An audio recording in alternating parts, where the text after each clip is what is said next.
What's up guys, and welcome back to another episode here on Full Throttle. My name is Charlie, and today I'm going to start the first episode in a really cool series. I'm going to build a DE. So I got a Rev-Up right here. So I got this engine from a G35. So it has a G35 wiring harness, which means the oil pressure sensor is going to be different. But overall, everything is the same from a 350Z. And what I'm going to do is I'm going to take this engine out, I'm going to put it over here, and I'm going to start tearing it down in the first episode of this build series. So this is going to be me tearing this engine down, like pretty much complete. I'm going to replace the piston rings. I don't know if I'm going to replace the pistons or not, and I don't know what else I'm going to replace depending on the teardown, because I don't have a bunch of money to sink into this, but I've got a little bit of money to just replace some stuff. So I think I'm going to build this engine and then put it into the car over there, and then I'll start worrying about building the engine in my car. So I'm going to pull this engine out, set the camera up, and I'm just going to start pulling everything apart. I'm going to take off the the front accessories like the power steering pump, the alternator, I'm going to drop the subframe once I put it up onto a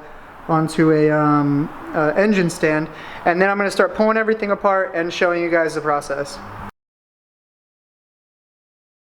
So right here I'm taking off the engine wiring harness. I'm disconnecting it from all the coil packs and taking out all the 10mm on the valve covers, unclipping it from areas so I can remove the wire harness and take off the plenum. And right here I'm taking off the upper plenum, and it's really cool because this upper plenum actually had a Motordyne plenum spacer on it, so I'm going to keep that, and that's a nice extra.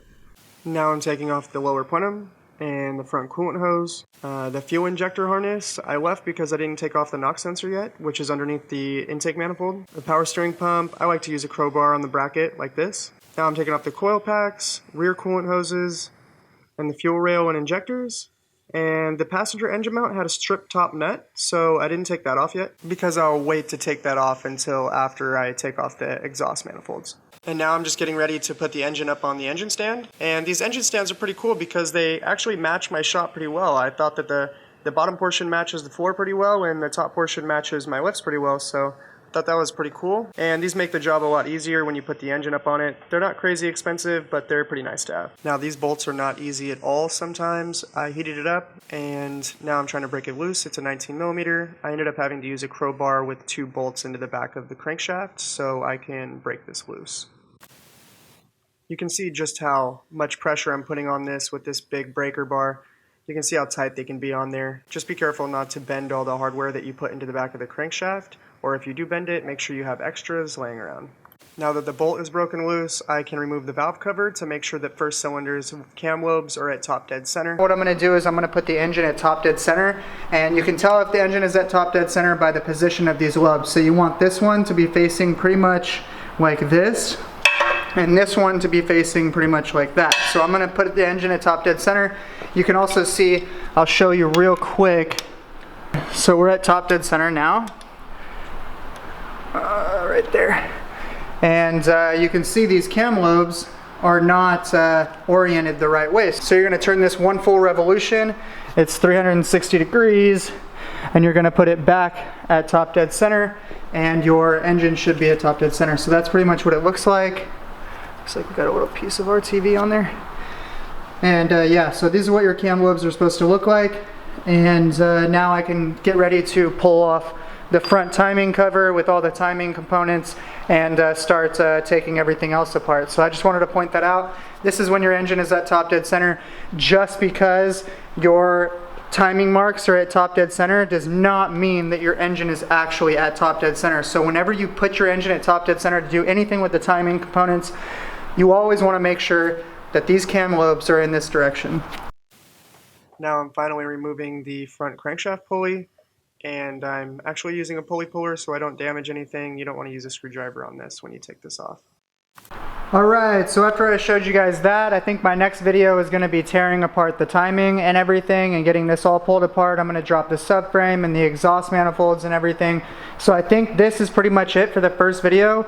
It's going to be, just a basic teardown. I removed all the accessories, I removed all the lines, I removed all the coolant passages and tubes in the outlet in the back.